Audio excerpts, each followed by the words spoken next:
Hello, good morning. We have Azuli here. How are you doing all? Also Xanax Master. How are you doing? Hello. What? What? What?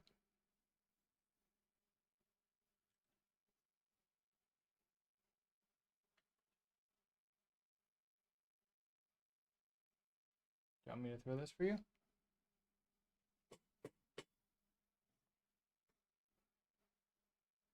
Ready? Are you watching?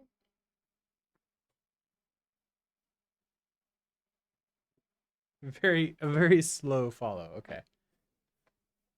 He kind of wants to play, but also he wants me to go play with him, I think. Which is too bad. I played with him last night a lot. Got him jumping a little bit, got him growling, which is always nice. Um, all right. So the plan. While we're waiting for the, I can't remember what the right word for it is. While we're waiting for the time that until I can upload the last videos for the course, I want to do something sort of like slightly different. Now, recently, while I was recording that course, I learned about something called exploration tests. I want to take a look at that a little bit. So, exploration tests. First of all, I want to see, is this actually just something my mentor made up, or is it like an official thing? Let's uh, let's search for this. So, exploration tests programming.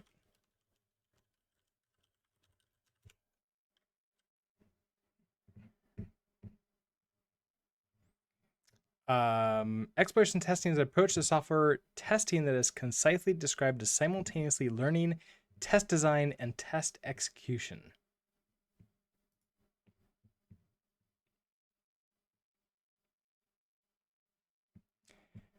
Sam Kainer, who coined the term in 1984.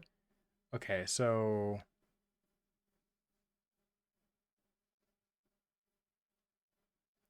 while the software is being tested, the tester learns things that, together with experience and creativity, generates new good tests to run. Exploratory testing is often thought of as a black box testing technique. However, those who have studied it consider it as a test approach that can be applied to any test technique at any stage in the development process. Um, hey, Flint Rusty, good morning. How are you doing today?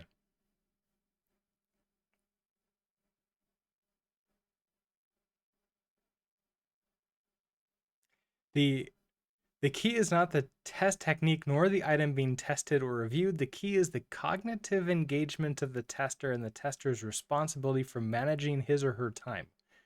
That feels that sentence feels a little bit odd because it feels like it's like, okay, there's this like it's a pro and okay, so it's approach, it's a mindset.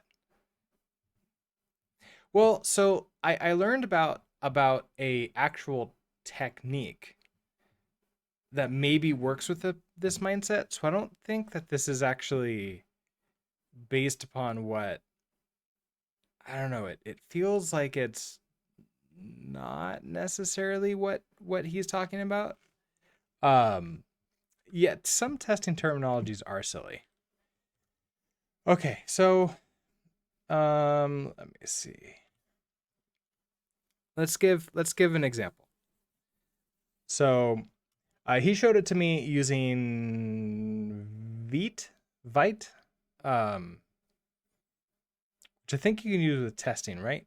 Or is it? I've used Jest and Mocha and some of those winners in the past with JavaScript. Uh, with um, with Rust, it's going to be interesting. So the general ideas. Okay, so this is not that, which is why I was like, oh, I don't know if like that was if he just made up the name or not. Which I'm kind of thinking that maybe he did. I'll have to ask him sometime. Both for his dad. Hello, how are you doing today? Yes, exploration in automated tests. Let's take a look here. So if I do cargo temp and we just create something new here, the very first thing that I would do is actually, can I run a cargo test? I'm doing good, thank you. Can I run a specific cargo test from inside a library? Yeah, so like that, based upon that, that thing, it felt like it was a manual test technique. But this, and this is why, like, maybe I have the name wrong, or maybe it's just like something like a name that he made up. I'm not sure. I'll have to ask him later. But let's see. He doesn't. He sleeps late and wakes up late, so there's no way I could possibly ask him until later today, at the very earliest. So let's see. I want. We can't write tests in main, right? So let's touch source alive.rs. Let's go into lib. Let's do a pub function. So let's imagine we're creating like a good old library. We want the this like does something.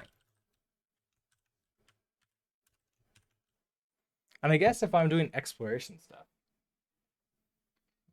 I can bring out my exploration hat. So like I get more reasons to use it, which I need every time. I always double check it to make sure no spiders have like made a home inside of it, because that would be bad. I would not be happy. All right, and Zilby did find a spider this morning. That was fun. All right. So let's see, does something, and then I want to. We want to have a module test, so we want a config test. We want a mob test. We want to have in here. We want to use. How do I get to does something? It's not. It's not like It's not like you use super, right? Or is it? Oh, it is super. Okay, does something. We want a test. We're gonna have a function. This should do.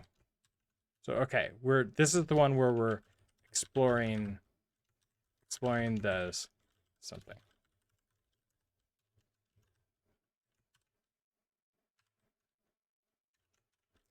Now the idea here is I want to get the output of this so that result equals does something. Now right now that's nothing, and then I want to assert equal basically nothing and result.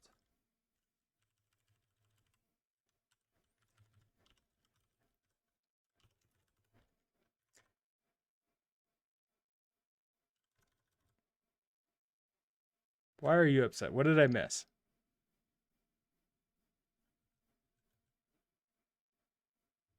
Expected semicolon.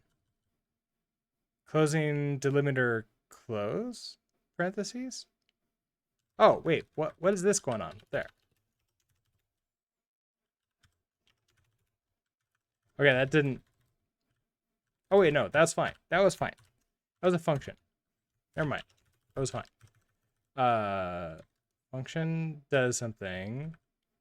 Config test. Okay, use that test function. Exploring does something. Art went in. Hello. Uh, thank you. I don't actually know if it's the coolest hat on Twitch, but I will take it.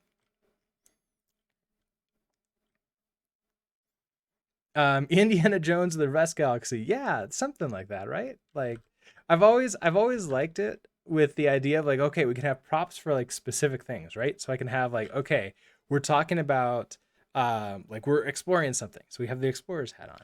I've always really felt that that would help with like getting into the mindset for something. You have like a little prop that you can like use. And I've not done it for like personal productivity yet, but it's something that I would really love to explore with.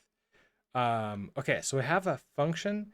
Exploring does something, and then it doesn't like this. Why did I mismatch? What did I miss? What am I doing wrong?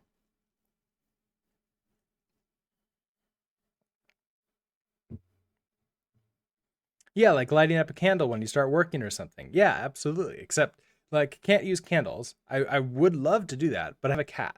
And for anybody who has a cat, a candle and a cat is basically a playing the lottery, except if you win, your house burns down and your cat dies.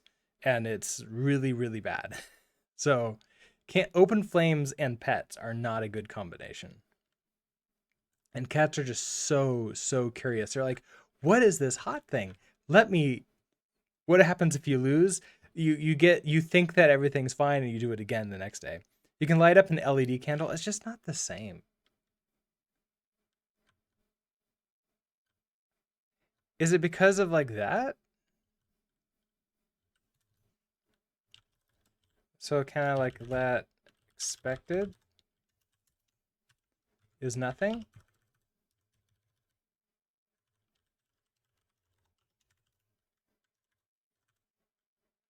Oh, wait.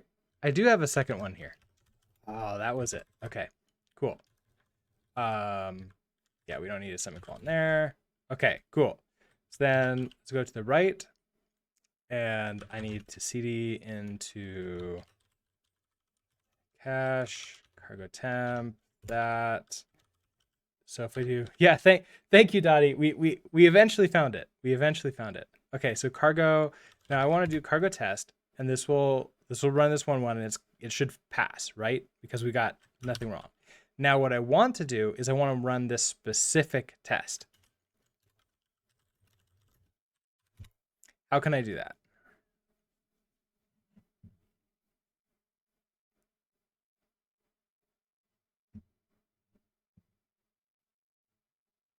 So I could do test name. If specified, only run tests containing the string in their names. So I can do uh, cargo test exploring does something. Okay, so that runs that one test. And then I want to do cargo watch dash x test exploring does something. Oh, okay. Um,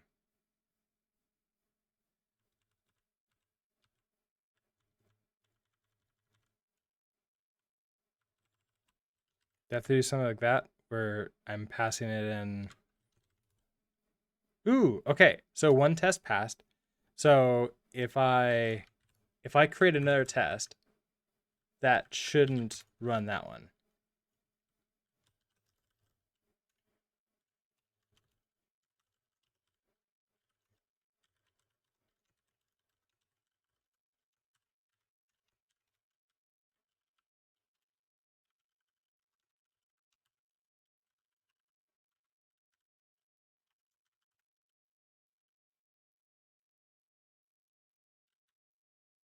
Okay, it does need to compile though.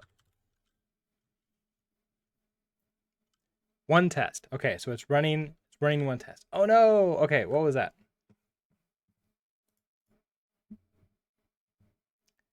Next.st. What's next?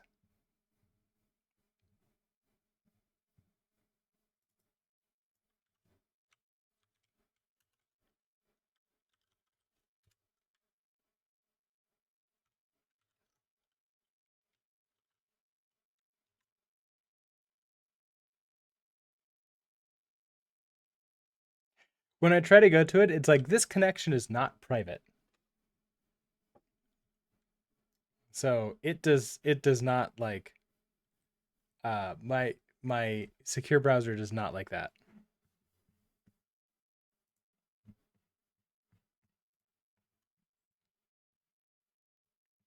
Okay, so now the idea is that as I as we write out, we get to see the result of this exploration test.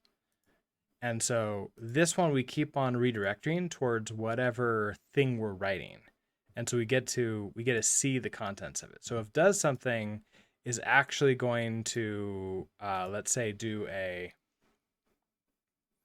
we could have it do like a query to a database, or we can have it add things. Let's start with like adding things to begin with. So this is like a form of test driven development, except it's not. Also, it's more of like I want to see the output.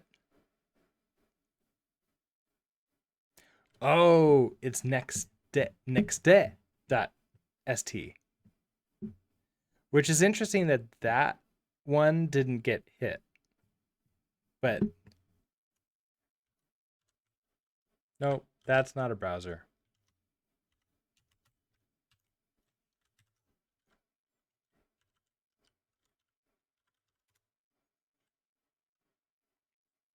Oh, okay. Yeah, I see. Cargo Next Test,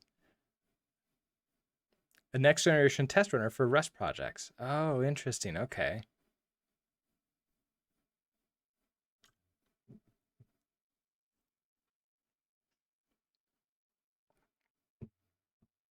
Interesting. So we should explore this sometime. I will put that over in a side. Yeah, that looks like just that little bit of the image. That looks pretty nice. All right. So let's say that I want to start. He's saying like, okay, I want to output a like i32. Now, if I do that right away, we have mismatched types. So like doing this in JavaScript is a lot nicer because obviously we don't uh it's the a type system takes care of a lot of things. So like okay, this result now needs to be an i32 of some kind, doesn't it? So 0.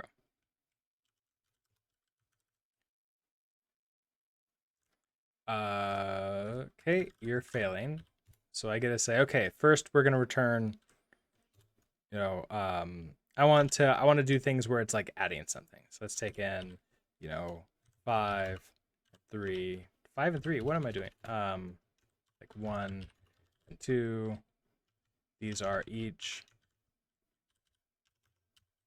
i32s. I32. I want to say 1 plus 2. Return that. So it does something. 1, 5. And I get to now see, okay, is that what I expect to come out here? So I think this is the idea of the exploration test, is that now I get this output like that. It's like, well, actually, okay. So what if one of these wasn't an i32? What if it was an f32? So we'll have to update you. And what if I wanted to explore something like that?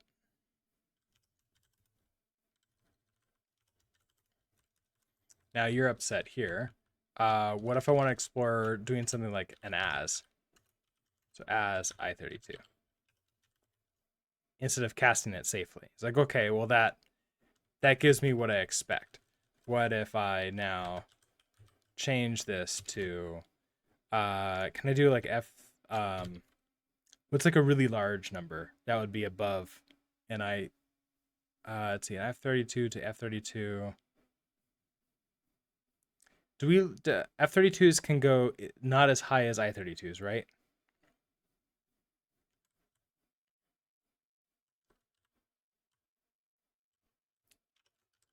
I do something like that. Oh, we got, okay, so now it's a Stack Overflow.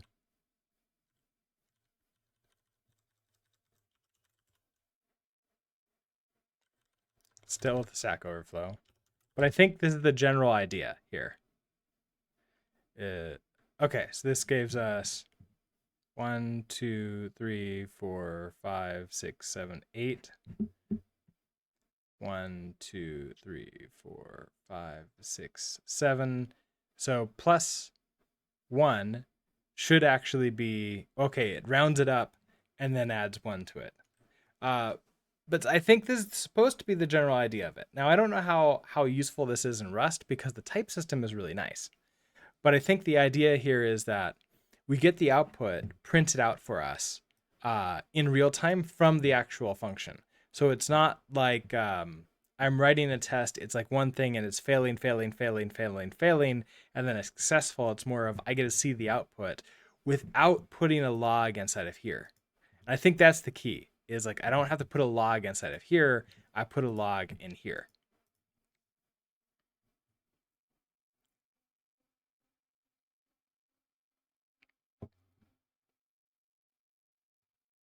Now, I could perhaps make this a little bit more useful without an assert. What if we don't have this and we say I want like a generic type thing, right? So I get like let result equals does something. So 1 and 3.5. And then I want to console dot, we can just debug result. I don't actually get the output of that, right? I don't. That's the reason why it needs to have the assert, doesn't it?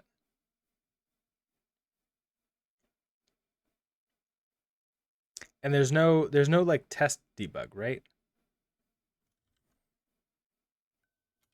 There's no like assert.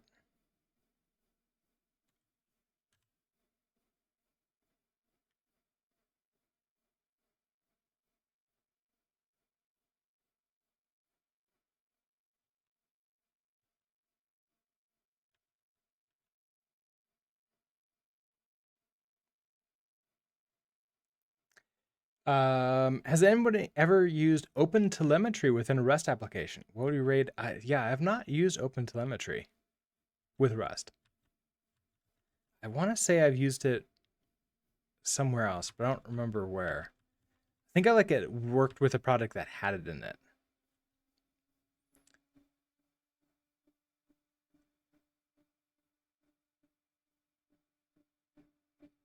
What's the difference between the debug ones and these ones? Debug assert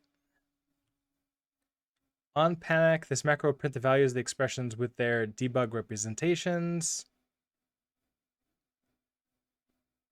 Unlike assert equal, debug assert. Nope, that's not.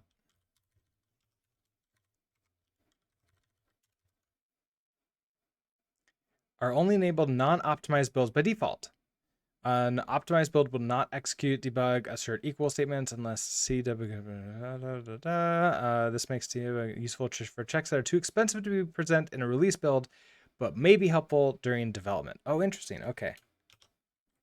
Oh, right. We can do the no capture. Yeah. Okay. So we come over here. Come over here. Oh. Come over here.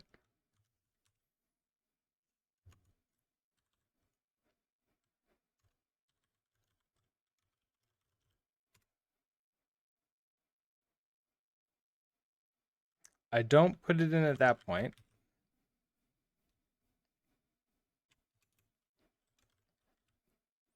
So cargo watch, that's X test.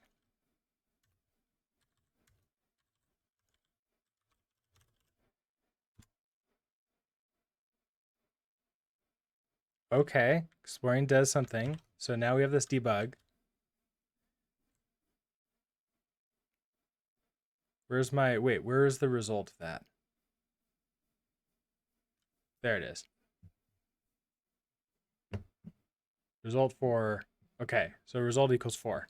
So now I could change the output type of this and everything would be happy. I'd be able to say like, yeah, actually I want this to be an F32 and we're actually going to update you. 2 is going to be fine. 1 is going to be the as F32. And that still gives me what I want to get.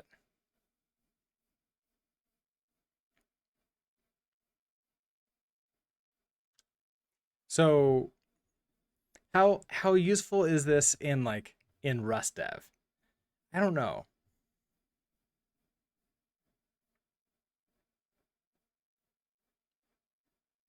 Now, I think it might be more useful in a more realistic case. Let's take the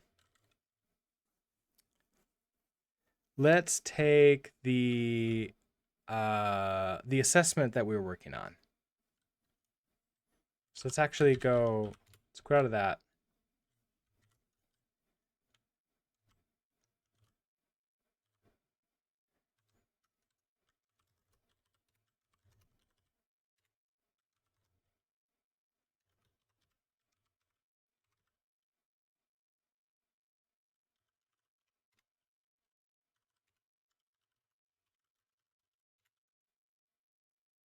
Okay, so if I've got nothing in here, right? So I can just play around with stuff. If I want to run this, so let's start up Docker. Not stop. You remember to go with the A so it remembers that last one. Okay, so if we jump into here and I want to create a new test. So let's go into maybe books here. I want to get a book. I wonder if this would work. So I want to get book by ID. So let's see. I want to split right. I can maybe go to the bottom of this.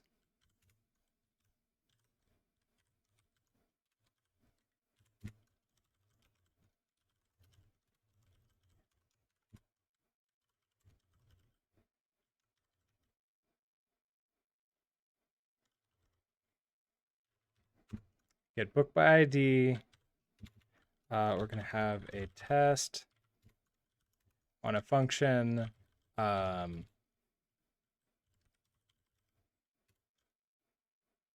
guess this could also be used as something to like help build the test as I go because like I don't know what I'm doing. And it's like there's that problem with test driven development where you've got sometimes got a chicken and egg where it's like you're supposed to know what you're building before you build it. That's what the test is for, right? What if you don't know how you're going to build it? You know what you're going to build. You don't know how it's going to be built. You don't know how it's really going to work. And maybe that's where the test comes in. It's like, okay, I want to test how get book by ID works. So should get book by ID. Let's just do explore for right now, just because it's easy for me to write the test sort of runner to get that for me. So function explore, we'll do that. I know that I want some kind of result.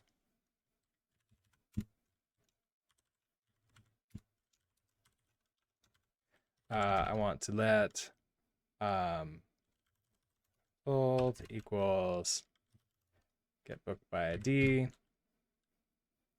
So I want, okay, we need a pool. We do need a pool. Oh, but we can use the SQLX pool thing. How was that done? That was like, oh, a SQLX test. SQLX test.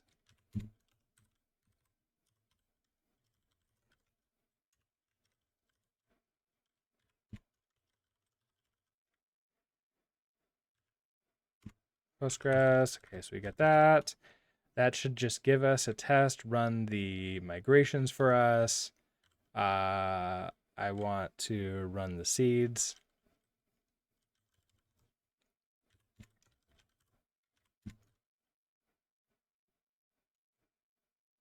Oh yeah, that's not going to work in this branch, is it?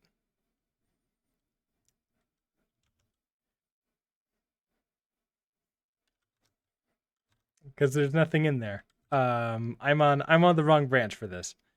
Okay. We let's see how this works with nothing in it first.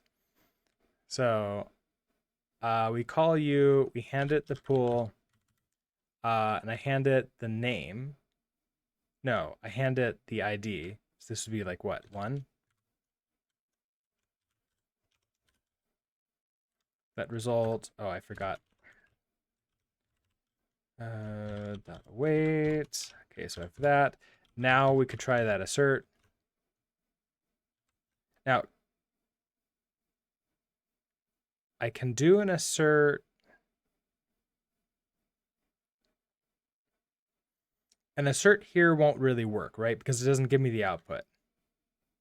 So I need to either do the assert equal, but it will say like, hey, it needs to be a book of some kind.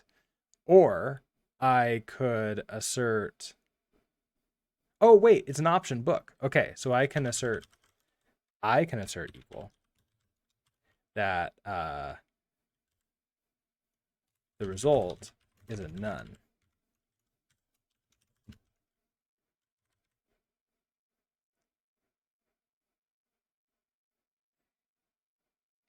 Oh, book doesn't implement debug. Okay, so then we need to come back over here and say, okay, we need to go to book. And you need to implement debug.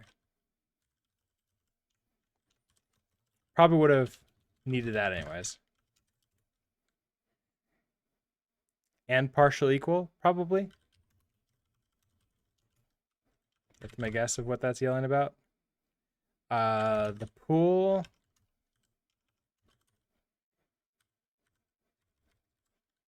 What's that yelling about?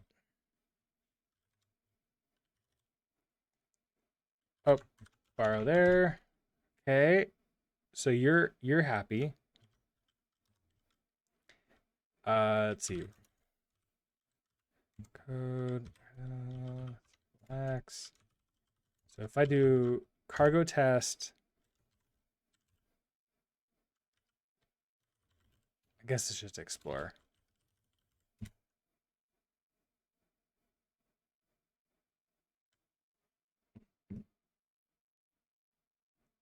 Oh, and none of them run because of the to-dos. Oh.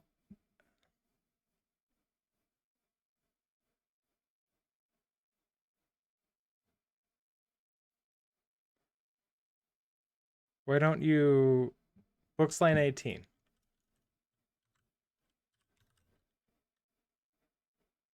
Oh, yeah. Actually, this one doesn't have that. Okay. Never mind. It's appropriate. Okay, so we have this. It's a problem because obviously it's supposed to be running. So okay, let's say I get rid of you. Fine. I want to, I don't know how to move you to the right. Like to shift this from like, okay, I want IntelliJ now this to be like a left and right instead of a top and bottom. I don't know how to do that. Because I can move that, but I can just move it up and down. I don't think that I can do anything else in panes. I can float it like that.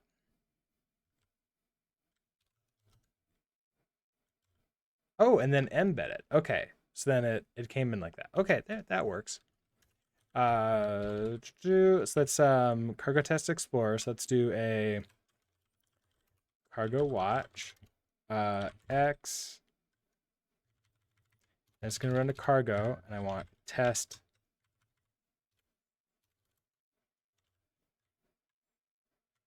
explore. So that's yelling at me because of the not yet implemented. I wish that the output I could like give that to be a different color or something. That's kind of hard to see. But okay, let's open up books. Let's go find this. So get book by ID. Not all of those.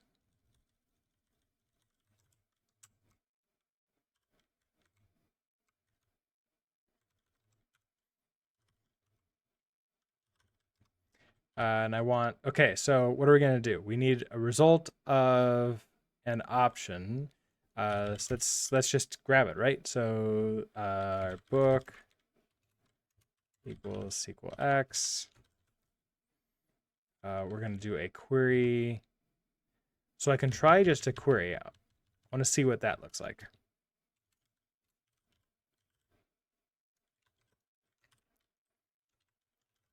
So if I do a select star from books, we just do that. Fetch all.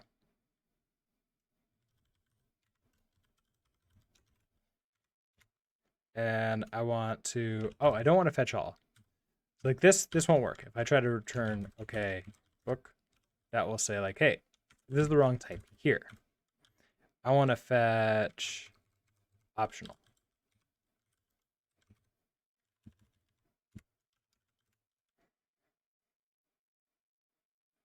That gives me an option of a record, and you're saying, hey, this needs to be an option.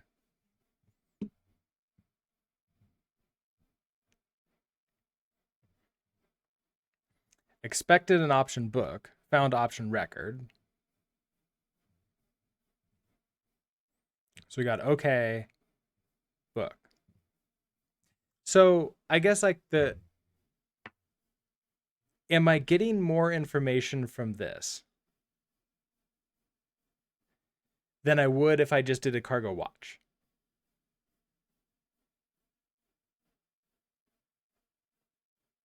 Let's find out. If I also, I think I can do this twice. So if I create a pop-out window, I can do a cargo watch. Just run. Drago, welcome. Thank you so much for the raid. How are you doing today? How was your stream? And Raiders, how are you doing today? Drago, you're doing fine. How's the project going? It was good. It's been a while since I've seen any bit of it, so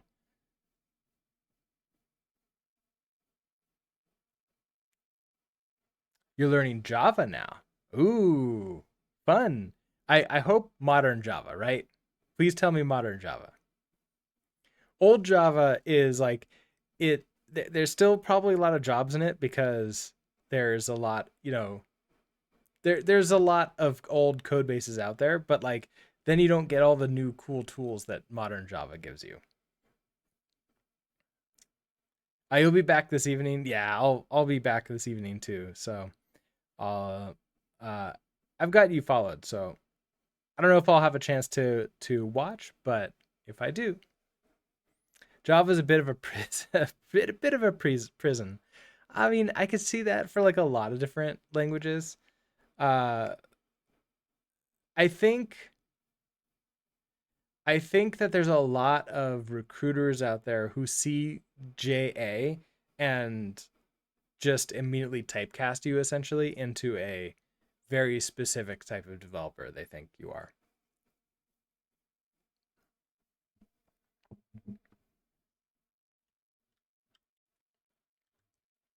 This is a library, isn't it? So I can't really just call this, can I? And maybe that's where this is. That's the power of this. Is I'm saying I want to run this code over and over and over again as a library. I want to see the output of it, and I want to also get the compile errors. So I think that's kind of where we're getting with this. So everybody, what I'm working on, we're exploring some what one of my mentors called an exploration test, which I'm not necessarily convinced is what it's actually called in reality. Thank you again, Drago, for the raid, and you'll be lurking. So if I don't get to say anything else, then absolutely thank you again. I don't know, my words are hard today. All right. So I want to say that this feels like it can be a little bit more useful, but it also feels like it might be overwhelming. Like there's a lot of extra stuff just sort of sitting in the terminal here that I wish I didn't have.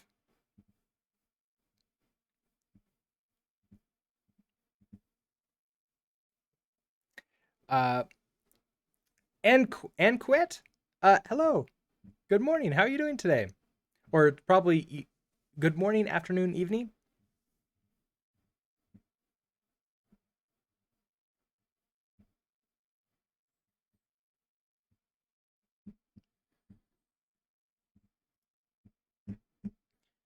But this, okay, so this doesn't, so expected an option book, found an option that it doesn't let me see what is in there. Okay, so then it's like, okay, fine. I need the query as. So we're gonna do query as, hand it the book.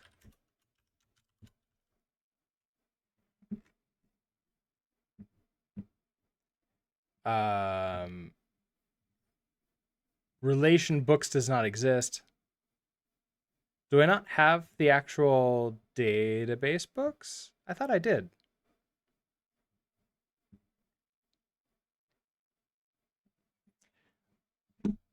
But that's interesting. This is not something I would normally get when writing this. All the code is passing and I get this error out, which is nice because this gives you just like for the one thing that you're running, this one thing right here. So if you're able to write it super fast, like we were yesterday during the videos, probably not really all that essential to run this type of test. But every once in a while, we can get good information like this, which is telling me, hey, it can't find this table.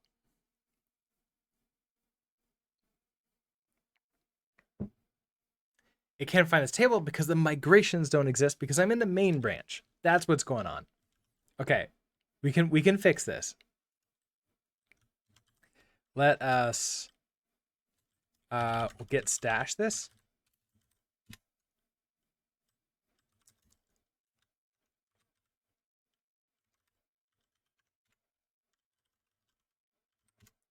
We'll get stash you.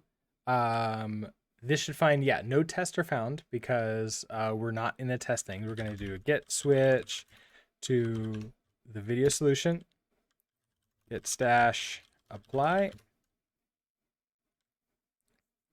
Both modified books.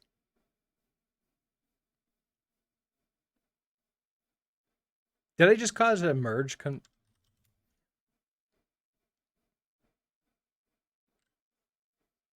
I caused a merge conflict, didn't I? I did. Okay, so line 25. Wait, where is that? Oh, I need to refresh. Reload.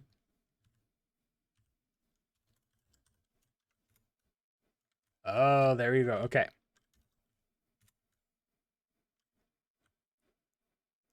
Oh, that's fun. So what this is upstream. This is local. I want fetch optional, fetch optional. So both of these are exactly what, oh, except with the where. So I let's take this one.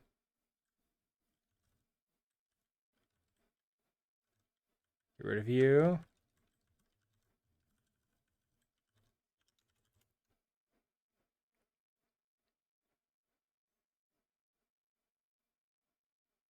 it passed the test because that's exactly, it was a none. Okay.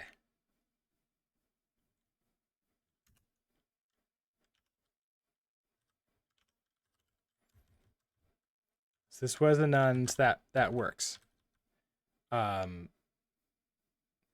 wait a second. If it passed the test, I don't want that to be a none. That's a fail. Dayloop, hello, thank you. It's my exploration hat when we're playing around with stuff. That being said, why is that a none? Why did that pass? If I'm if I do a select, get book by ID. Okay, so we want turn into a book, select star from books. Do I not have any books in the database? Is that what it is? Fetch optional, that. If I do something like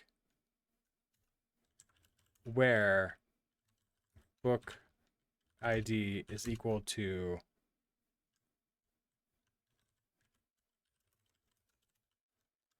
book ID,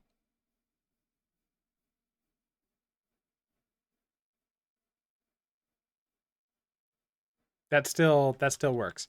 And then I guess what I could also do is I could say, okay, if I want a book here, I could make this implement default.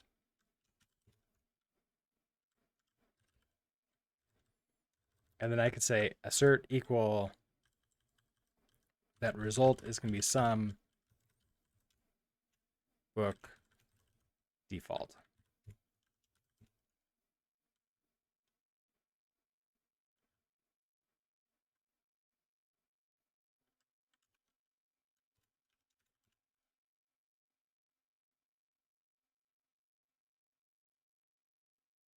Yeah, left. Okay, so I like this a little bit more. It gives me a little bit more information where I say like, hey, I'm actually getting none from the database.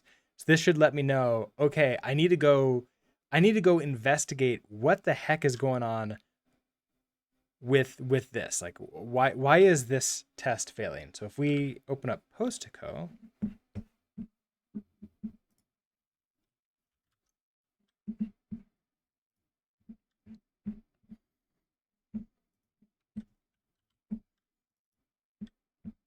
we have books and we have nothing in here. Okay, so that lets me that. So I need to okay, we need to seed the database. I forgot to do that in the test. So, and I guess like this is where the exploration test is both ways, right? I'm building out this test and it allows me to see the result of what's happening before I finish writing the full test. So in that way, it's nice too because it's like, okay, I get more information. Is this helpful at all, or is like, am I just sort of making it up? I have a little bit of hard time sort of like determining whether or not like I'm actually determining something useful or if I'm forcing a situation. But I think we did actually run into this once before.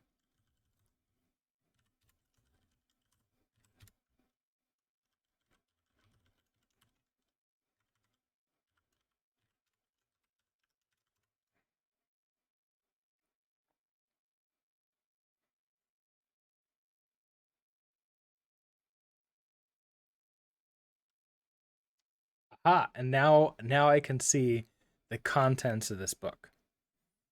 Hey, so we got Brave New World, and so I can now say like, hey, what's book ID 2?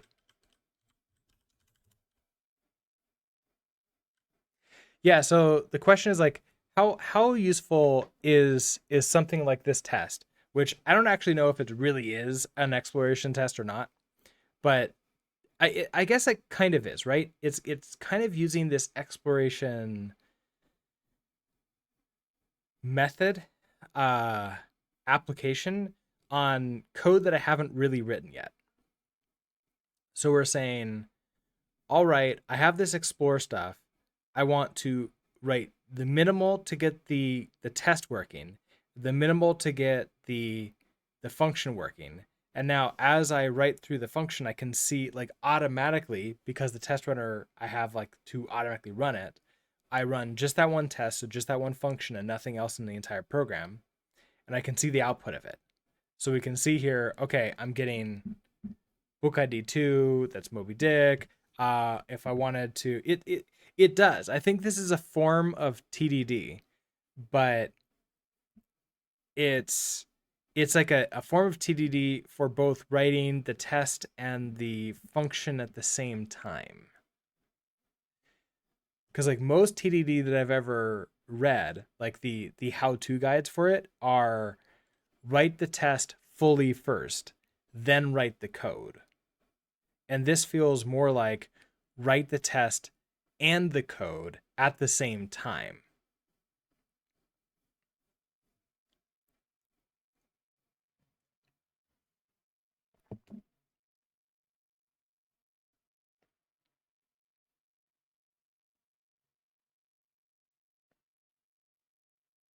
And you know what makes this easy is we could say, okay, what if I say like get one should work now? I could now, okay, let's say I like this. I like this one. Demoroy, welcome with a raid. Thank you, thank you, thank you. Welcome everybody and raiders.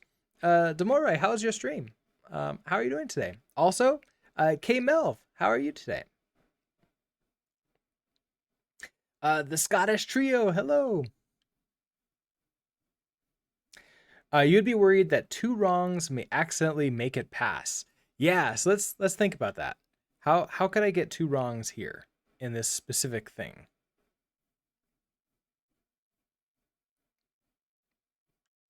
Also, while we wait for. Okay, stream was great. We were working on building a component library using OCaml, HTMX, and Tailwind. How are you liking HTMX? I haven't played with it at all.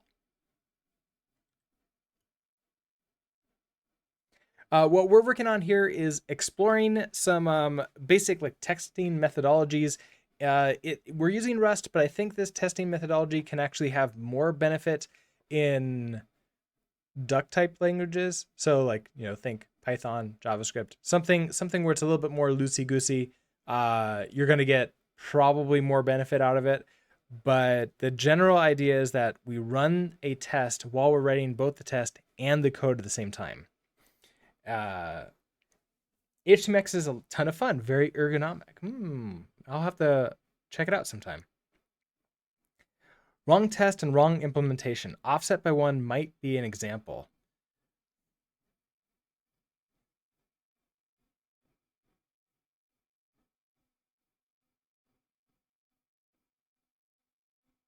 Well, so let's say it's like, okay, I want this one. I'm looking at the result here.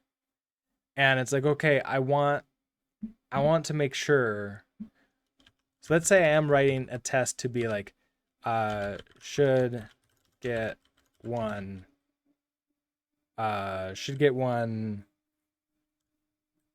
book. Now this will stop working, right? Because it can't find that test anymore. So now we have to reset it. So now this is gonna be should get one book.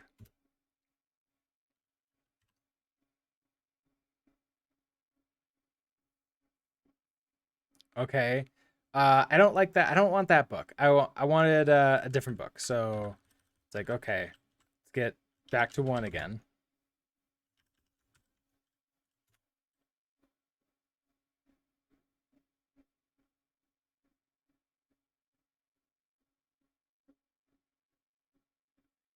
Man, that adding in a SQLX that spins up a database, or sorry, spins up, it actually spins up a full database, migrates it, seeds it, and then runs this test every single time I hit save.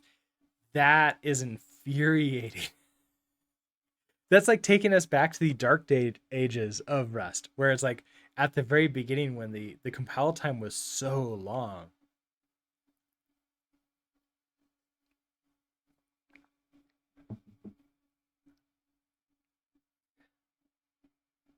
Offline mode for the win. Oh, we could try offline mode with this form. I wonder if that would work. I wonder if the test would work with offline mode.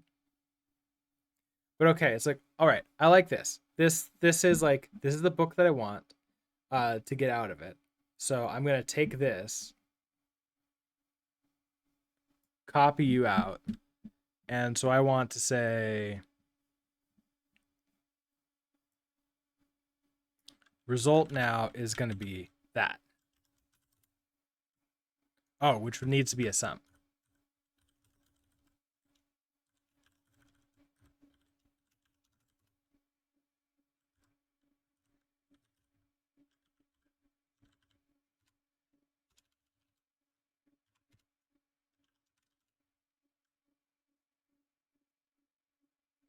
And then it works. Then I can move on to the next thing.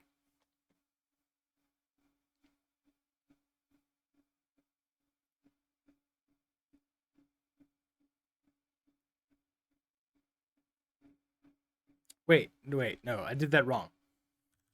I did that wrong. This should be result like that. Okay. I replaced the one from the result. Yeah, that was silly of me. But now, okay, now it's passing, and it's like, okay, I've written this test, and it's exactly what I want.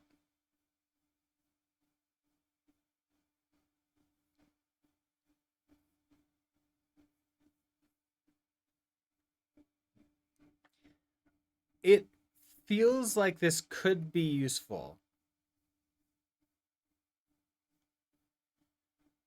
for when you don't know how to write the test and you don't know how to write the program, the function yet, but you want to test it, or even if you don't want to test it. Oh, you know what? This could be good for temporary tests too. You just want to make sure it's working, but then once you're done with it, you don't care about that test. So you're just like, okay, we're done. And then you just move that test to the next one.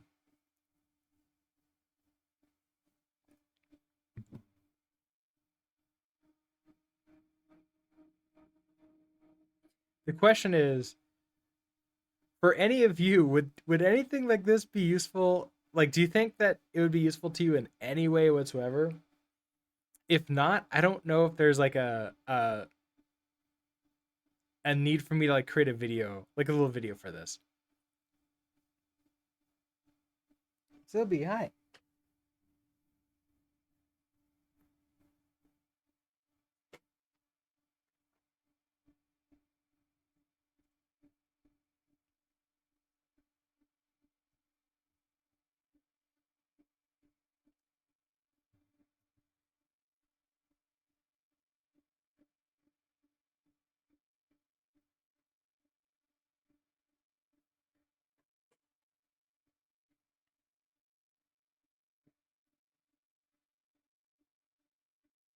They'll be staring judgmentally.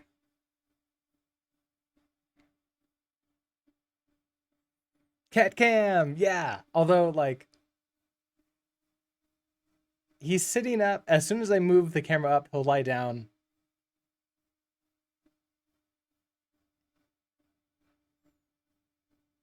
Maybe he'll lie down.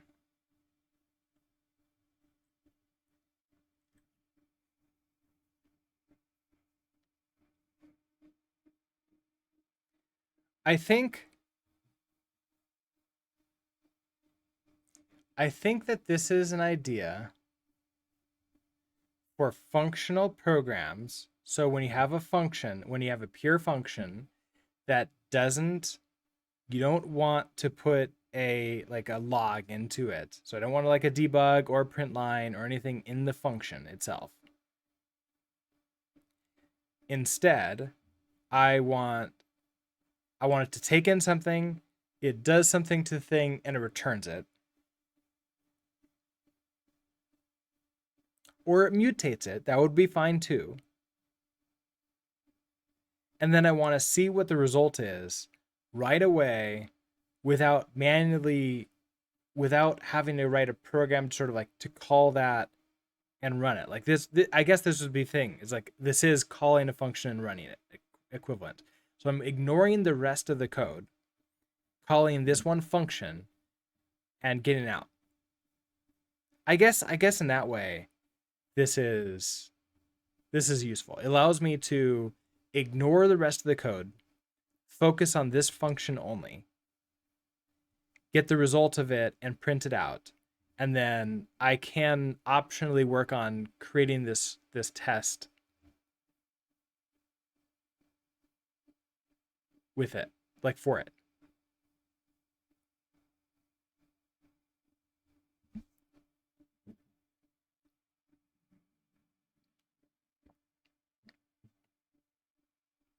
We do have some tests like these in our integration tests. Nice. Okay. That's good to know. It's not just like me here. As I said, I think that I can see a lot more useful for this in like JavaScript or Python or PHP, where we check that database actually has the expected values, etc. Yeah, I can see that. Now in this specific case, this test is like testing like these specific functions. It's seeded the database, so I know that it has that. So I'm making sure that the get by ID does what it's supposed to do. It gets like one value from the database and returns that one value as an option with the thing in it.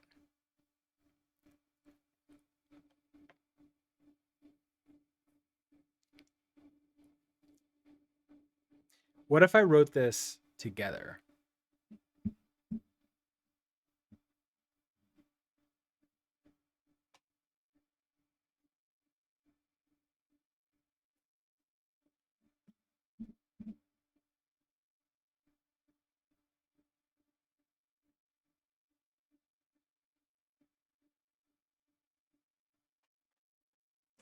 What if I were to write uh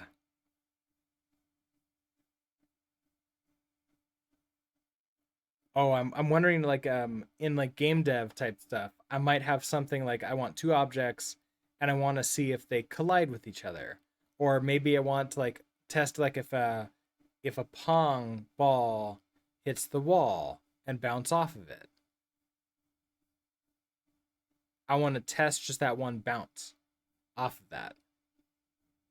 As in our test at work, look at it at a higher level. We make an API call, check that the DB. Why isn't my Twitch chat actually like scrolling down all the way for everything? Has the expected state as well as the response. Yeah. Okay. Yeah. That helps a lot.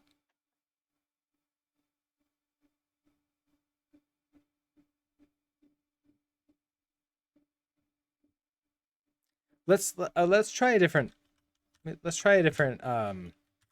thing altogether. So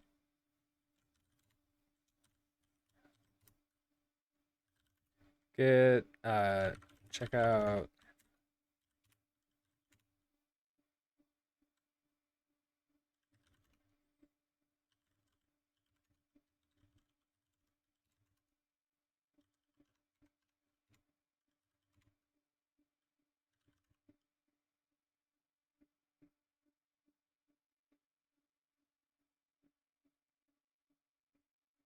why did that not work?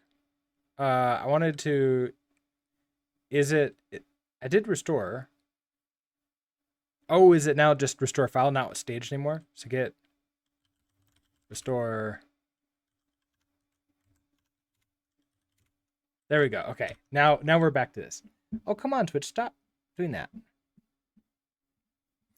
But would want to run it as needed, definitely not as often as unit tests. Yeah, that's definitely true.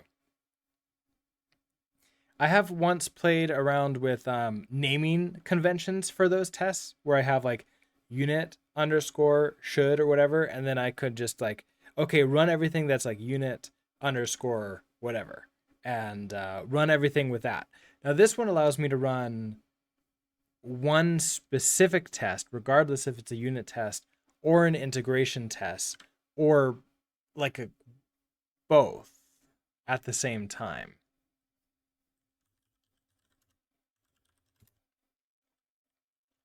All right, if I do cargo temp, let's This is just going to be pure math, so I don't actually think I need anything special in here. Let's create a source lib.rs. Let's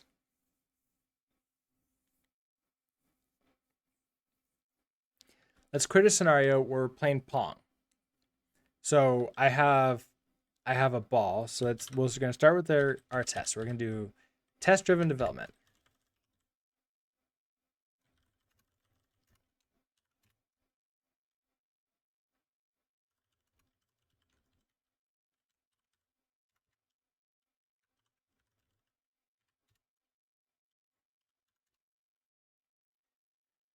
So I want to test. So I want to write a function that takes in a ball. You almost want this as a separate test suite that's run by something different than a plain cargo test. Yeah, that would be interesting too. Because I can do this in the same file though, I could imagine this being helpful because I can just spin this up really easily in the file, run the thing, and then I can either delete it or I could keep it. Either way, either I turn it into like a normal test or I'm like, okay, I'm done with this. Let's move it to the next thing we're working on. That's something that we can do. So we don't know what this is yet, so we're going to call it explore. And that's it. That's what we got. So now I want to set up. Now, can I in Helix? Can I run? So can I run a command? Run shell command. How bad would it be if I ran cargo test? So can I do like a complex thing? So like cargo test explore. Okay, so that gives me that. And if I start, can I make that go with Control C? Yeah, that's fair. Like one off as a dev tool. Yeah. So I'm thinking like this is a dev tool that gives me the ability to see the results of it while I'm coding without having to do anything, really, pretty much. Okay, so that worked there as a run command. So what if I do run shell command cargo watch test explore.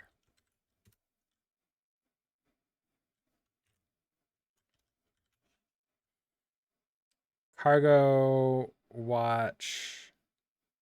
Oh, yeah. Oh, I can't go right arrow with this? Okay, fine. Run shell command cargo watch test x test explore.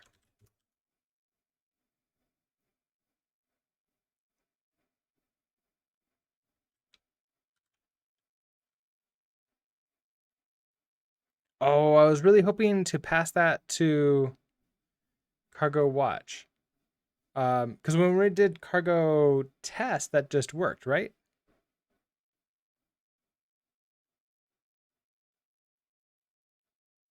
So cargo watch -x test explorer. But it says argument explorer, which wasn't expected or isn't valid in its context. Usage, but then I can't actually see what that. Oh, can I just look at the logs?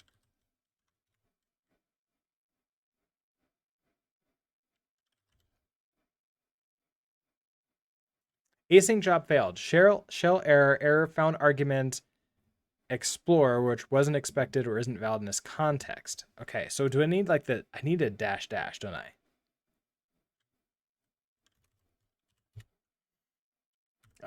So I want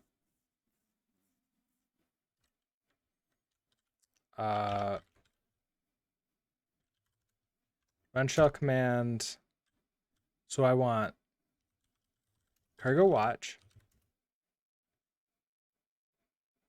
-x, right? It's -x. It's not -c. That's command. It's -x for Rust. So test explore.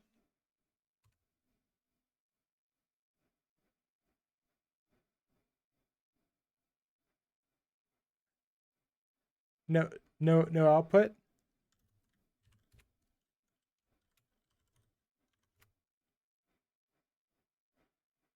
It didn't even log it. This is the old log.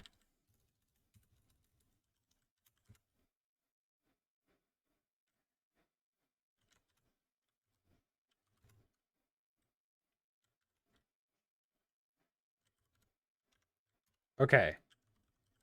Cargo. Oh, so cargo watch won't work. Oh, it's not gonna let me do cargo watch. It won't let me do a long running thing. So I bet it is running, and it's just not gonna give me the output here.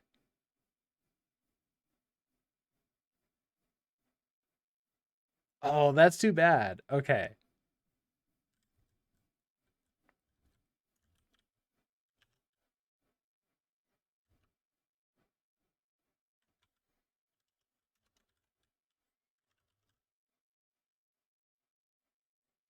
There's no like run a test, right?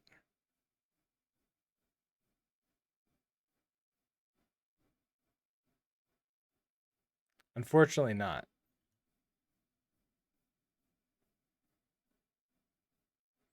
Okay, so instead of that, we could do run shell command, cargo test, explore like that, and we'll see, okay, we have no result.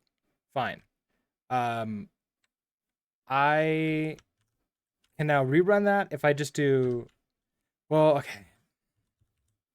I can do up arrows, like get that back again.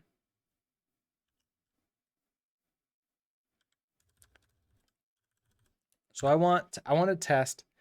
I want to find a we can do something like, okay, I have a wall at positions like X, so that wall X would be something like, let's say 100 100 F32, that wall, um I guess like that's the wall is like all the way down from top to bottom, right? So it doesn't matter what X you are.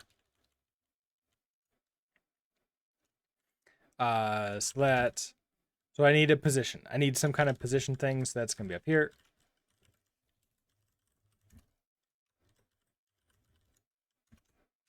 We're gonna have an X, which is gonna be a what, an F32. You don't need to be public, do you? We have a Y, which is an F32. I want to create a position. We want our ball.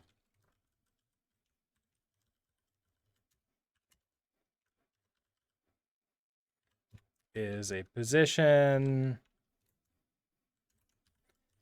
X is, so I want to test like if I'm hitting that.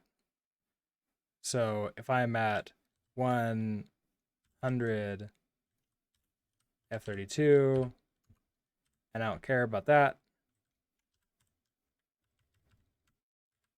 you actually figure what you are. That.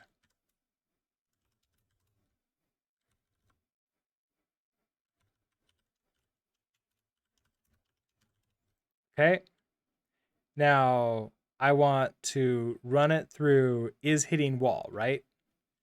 So we need a function.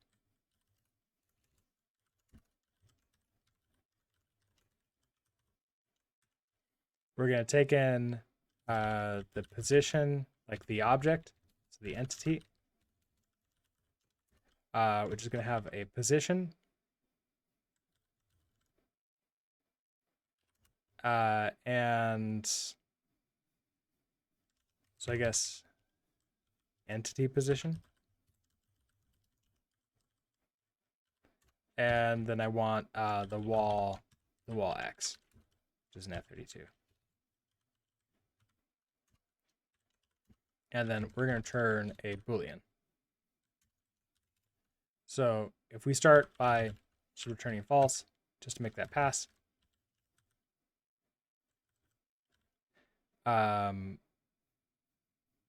we just want to start with assert equal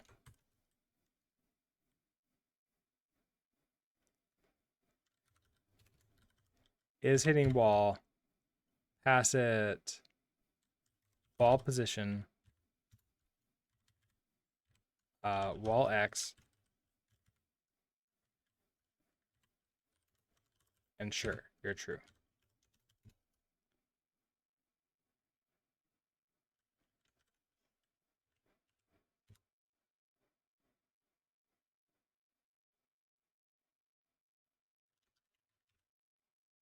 Wait. So this fails? Well, async job failed. Why did that fail? There's no errors in here.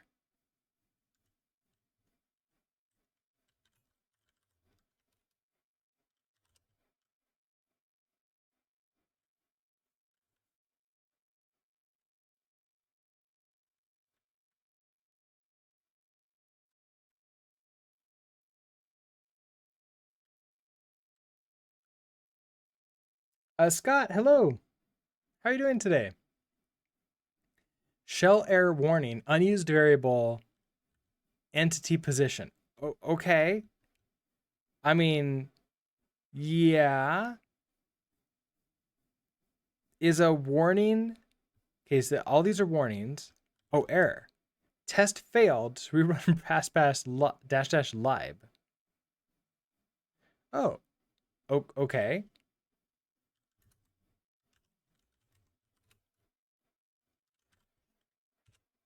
So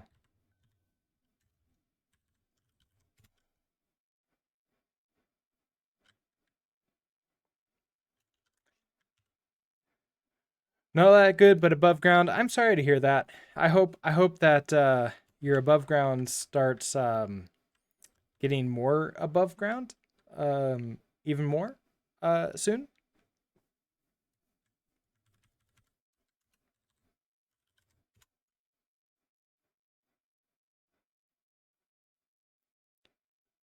Interesting. So this error is out if there's any warnings. Oh, that's not fun at all.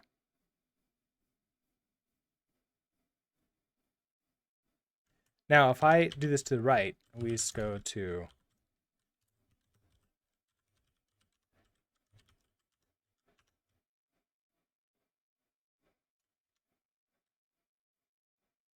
I don't know which one we're in.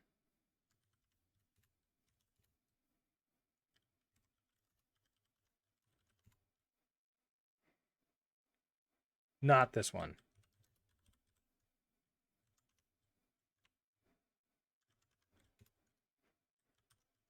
If I do cargo test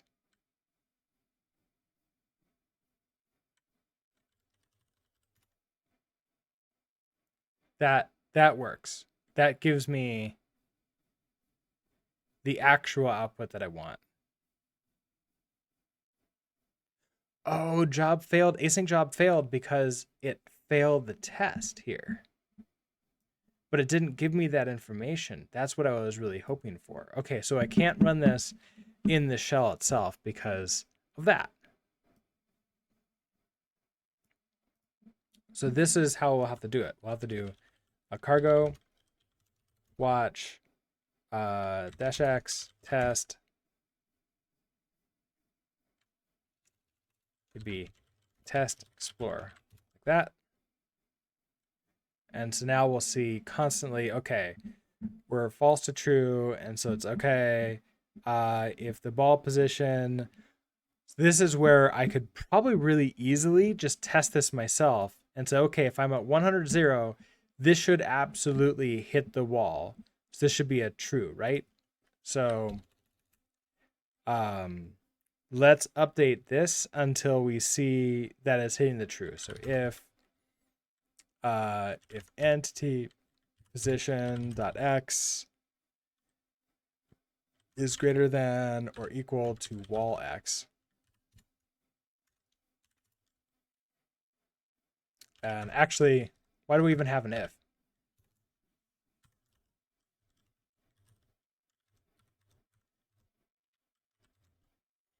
We'll just do that. I'm hitting the wall. Okay, so that's passing. And so I can come down here and say, okay, well, what happens if my position is 101? Does that still work?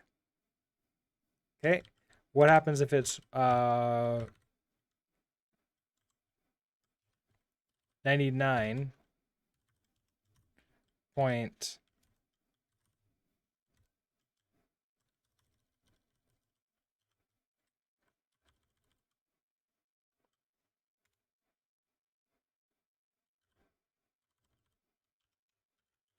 99? Okay. That's still false. Okay. So this is, I could see this is where it's useful here, is that I can call this one function. I can just start like playing around with the results in here. And I just see, hey, is this still working for this? And I can choose to enshrine these in their own tests, or I can just explore with it to say like, hey, is it doing what I expect it to be? And there's that idea in testing of like, okay, uh, a like what, a person walks into a bar, orders a beer, orders 0 beers, orders 99 beers, orders infinite beers, orders a horse.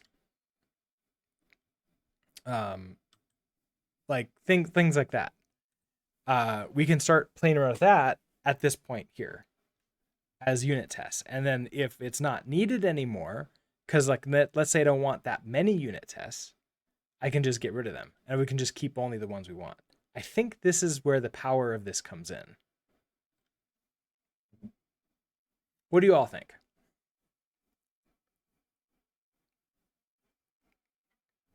Also, Zilby hasn't been here for a while. I don't know why. I never notice when Zilby leaves. It feels like.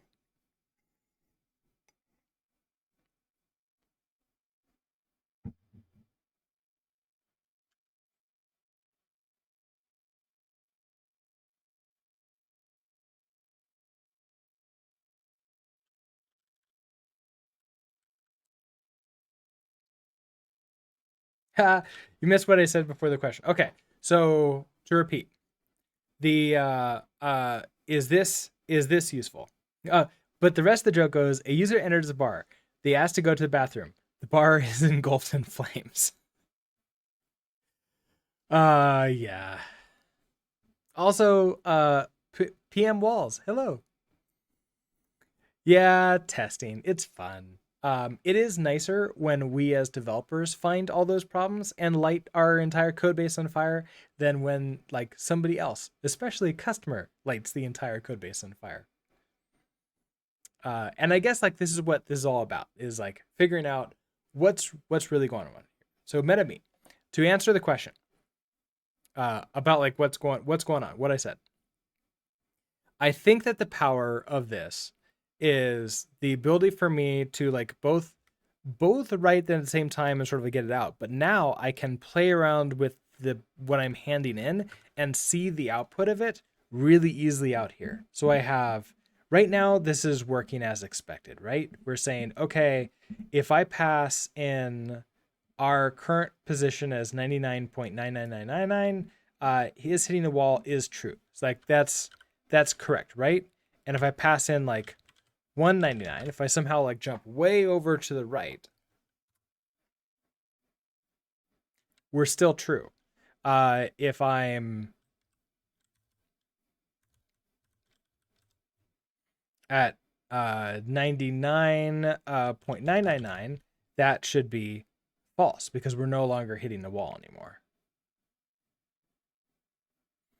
And so it allows me to sort of see, well, what's the edge of this? Can I keep on adding nines and it will eventually hit the wall?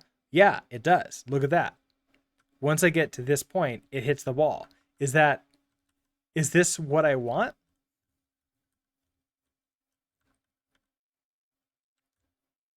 If it's not what I want, I think there's a compare.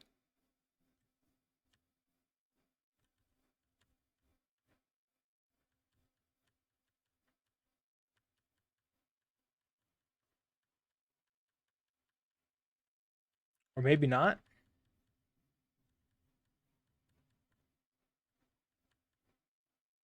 Oh, there is a partial compare. Oh, no, wait. Can I actually call those?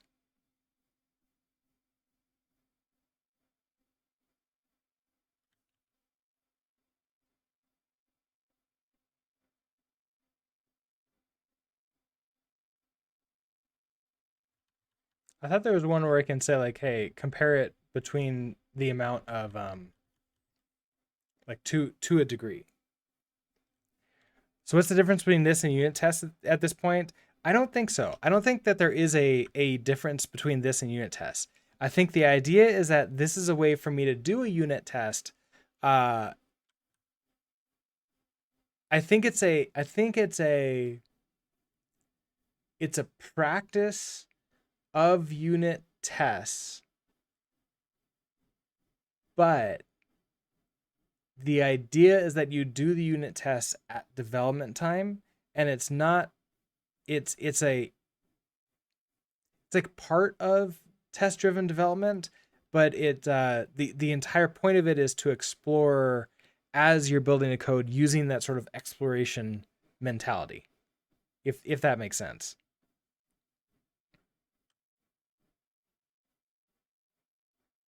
So I can say like, okay, I like this way that's working. Like maybe I don't, maybe this is a bug.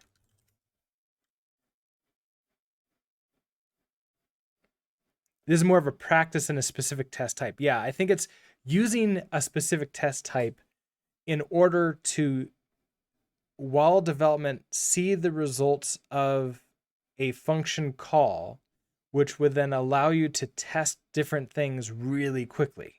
So, for example, I don't think I would have noticed. Like, I might have done something like if I was testing this in a unit test, I might have just tested like 99.99. And it's like, okay, that's fine. But if I add in here one too many nines, then this fails.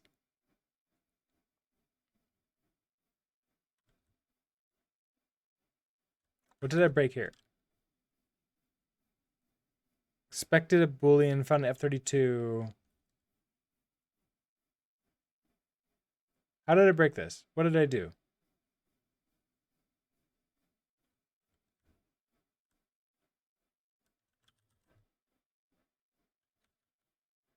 I'm returning this, right? I didn't like accidentally add in a semicolon here. So this should be returning this, right? So greater than or equal than wall x. Wall x is an F32. You added is infinite? Oh, is infinite. Oh my gosh. I was looking at the right-hand side. You're right. I did. Okay. It was like a Boolean is greater than or equal to wall x. Yeah. Thank you, Metensis. Okay. So now I can say, okay, that's fine. I add like another 9. Oh, right. This is showing that I'm hitting the wall. I am hitting the wall, but I'm not hitting a wall. I'm like close to it, but not exactly. Your problem is F32 versus F64. So that now I can say, okay, well, maybe what I should do is change this to an F64. Let's change that. That tells me what I need to change up here. Oh, I can't like go right because it's right to that. Okay. F64. Found F32. Okay, these need to be changed to F64s. Not that. Search 32. Change 4. That okay, we're back to false again. Okay. So in that case, that lets me know, all right, well that's what we would need to do. If we were in So in GGEZ, I don't know if it's changed. There's been some updates since we played around with it on stream. It's been a few years, actually, I think. But we did a lot of GGEZ in here at one point in time, and everything number wise is an F32. Like if you want to do an F64, we have to cast back into an F32 for handing to the engine, which is problematic. So that would let me know, is like, ooh, what can I do? What can I do about that? But probably nothing. More of like, okay, gotta be aware of this now.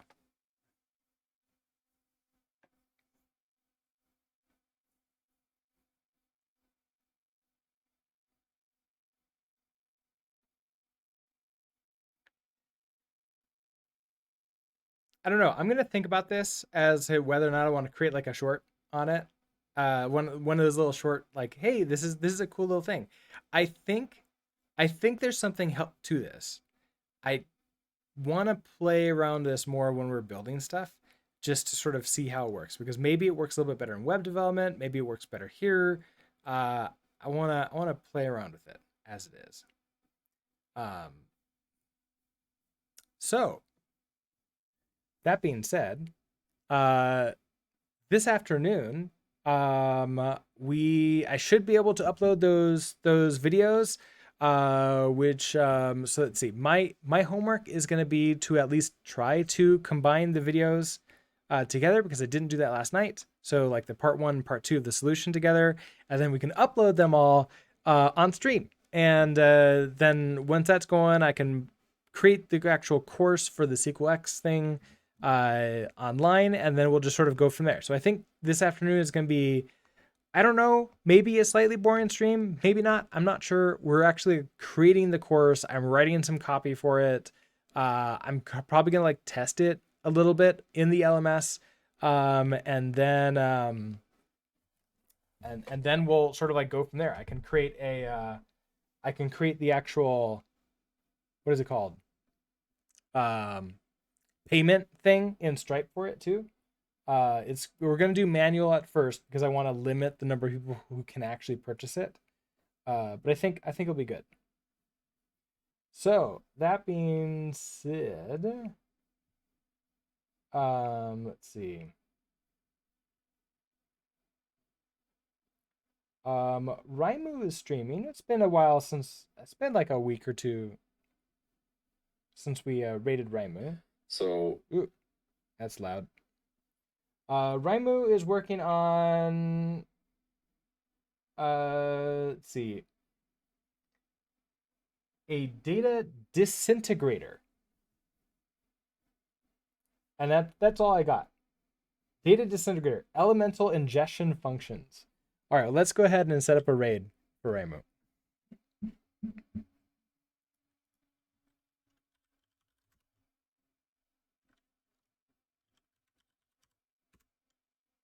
All right, everybody. As I mentioned, I will be back this afternoon at around 2:30 p.m.